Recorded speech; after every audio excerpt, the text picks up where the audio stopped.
5 Maret dibayar sewa ruangan untuk usaha salon. Kas, tunai ya, 15 juta. Dibayar sewa ruangan untuk usaha sebesar 15 juta. Artinya ada uang yang keluar nih karena dibayar dengan tunai. Kalau uang yang keluar berarti kasnya berkurang. Maka di sini kas minus. Berkurang berapa tadi? 15 juta. Kas minus. Lalu lawannya apa? Sewa ini pada umumnya kita bayar dulu, baru kita nggunain tempatnya. Ya kan? Artinya tempatnya belum kita gunain, sewanya udah dibayar duluan. Maka itu kan namanya dibayar di muka kan? Berarti sewa dibayar di muka sebesar 15. Ini kas di dalam kurung artinya kas keluar ya. Kas keluar untuk membayar sewa yang ini. Sewanya bertambah plus.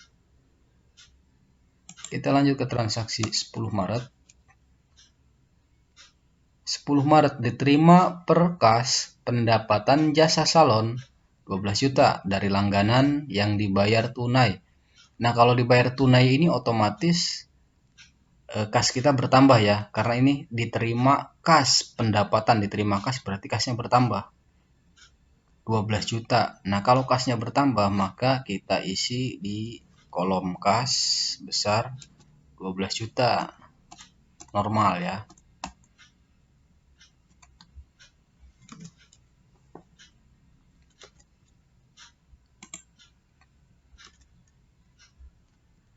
Lalu lawannya apa? Diterima per kas pendapatan jasa. Nah, ini lawannya pendapatan jasa. Ini sudah disebutkan di sini. Jadi kasnya bertambah, pendapatannya pun bertambah di sisi ini.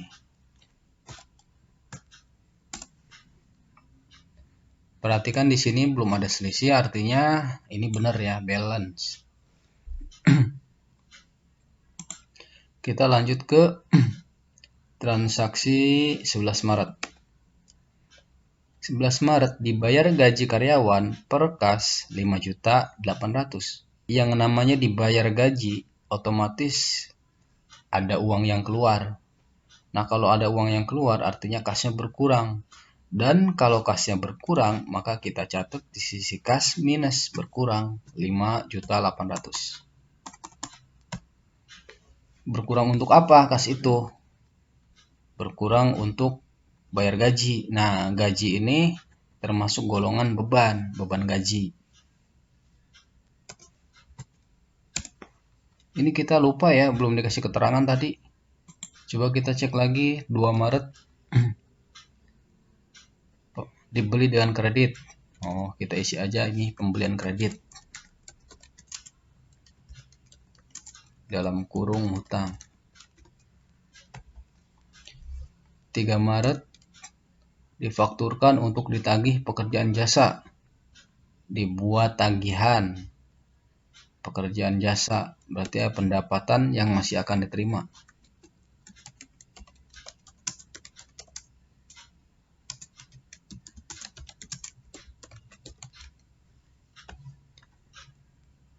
(5 Maret dibayar sewa ruangan untuk usaha salon.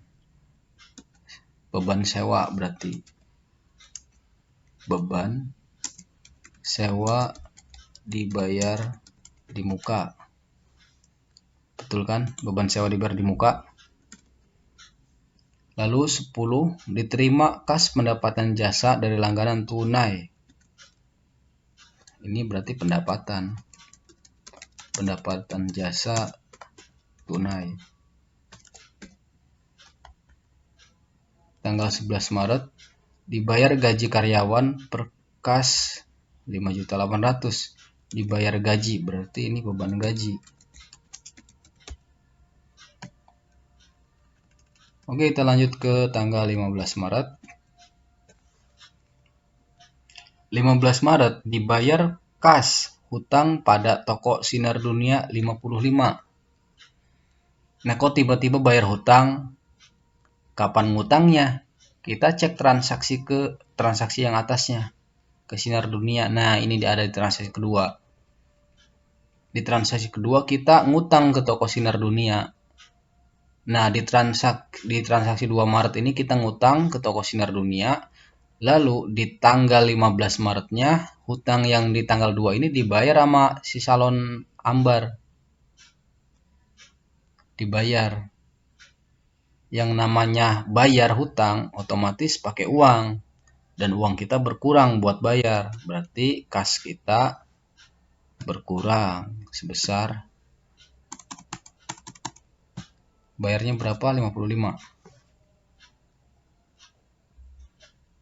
Iya, 55 bayar hutang ya. Nah, kalau hutang yang udah dibayar itu akan bertambah atau berkurang? Masa ada teman SMA yang jawab akan bertambah? Rugi dong. Hutang yang sudah dibayar itu maka akan berkurang. Berarti kita catat hutangnya juga minus.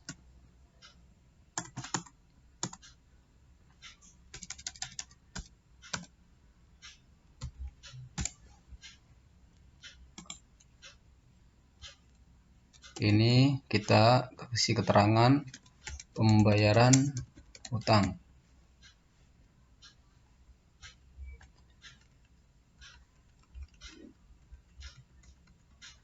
Transaksi 18 Maret. Diterima berkas tagihan dari grup musik Sempurna. Nah, ini kok tiba-tiba nerima uang tagihan sih? Kapan nagihnya nih? Kita cek lagi ke atas.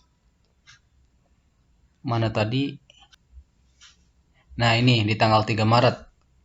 Di tanggal 18 Maret kan ini diterima tagihan dari grup musik Sempurna di 19 juta. Diterima kas. Jadi kita nerima kas nih sebesar ini.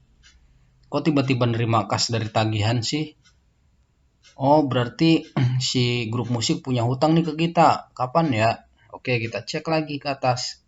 Nih di tanggal 3 Maret. Dibuat tagihan untuk grup musik Sempurna 25 juta. Nah, tagihan yang si salon ambar buat sebesar 25 juta itu dibayar pada tanggal 18 Maret, tapi bayarnya cuma 19 juta nih. Nggak apa-apa. Bebas mau bayar berapapun. Diterima berkas tagihan. Berarti si salon grup musik kan bayar hutang ke kita kan, kita menerima kas, dan kalau kita menerima kas sebesar ini maka kas kita bertambah. Berarti kita catat di kolom kas itu bertambah itu normal ya, catat normal. Ini kas bertambah karena apa sih? Kas bertambah itu karena tagihan untuk si Sampurna. Berarti si Sampurna itu punya hutang ke kita. Jadi balik lagi ke tadi perbedaan hutang dan piutang. Si Sampurna punya hutang ke kita, artinya kita salon ambar itu punya piutang. Nah, berarti piutangnya itu dikurangin karena udah dibayar sama dia. Nih. Piutang yang mana, yang ini? Kita kurangin lagi.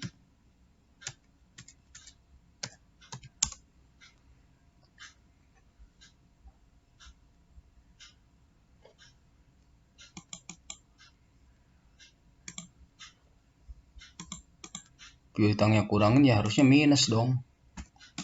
Nah, begini. Kan tetap balance.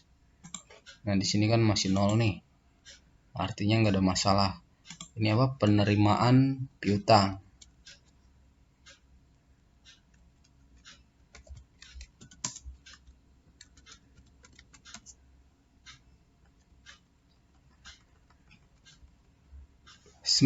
Maret 2020.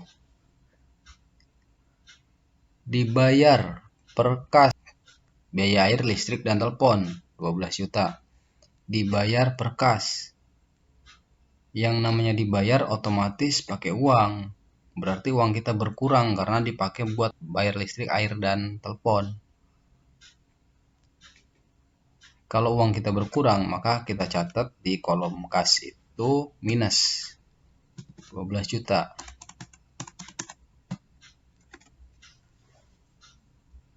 Nah, 12 juta itu untuk bayar apa sih? Untuk bayar ini, ya kan? Nah, biaya air, listrik, dan telepon itu ya termasuk golongan biaya, golongan beban. Di sini tulisnya biaya. Oke, nggak ada masalah. Berarti kita catat ini di beban.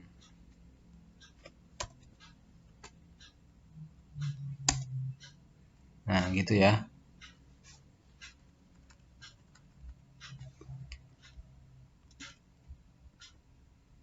Tanggal 20 Maret 2018.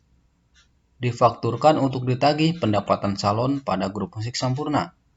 Tanggal 20 Maret ini transaksinya sama persis dengan tanggal 3 Maret. Difakturkan untuk ditagih. Berarti kita nagih ke grup Sampurna. Berarti Sampurna yang punya hutang ke kita. Dan kita itu punya piutang. Sama persis dengan tanggal 3 Maret. Berarti kita catat piutang sebesar 30 juta.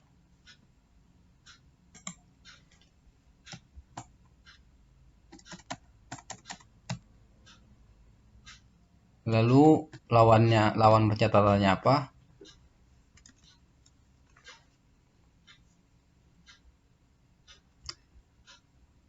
Nah, ini ditagih pendapatan salon.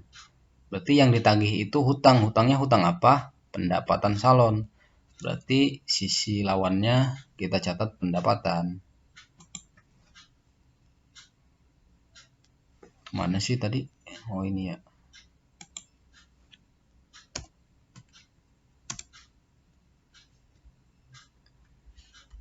Kita lanjut ke tanggal 22 Maret.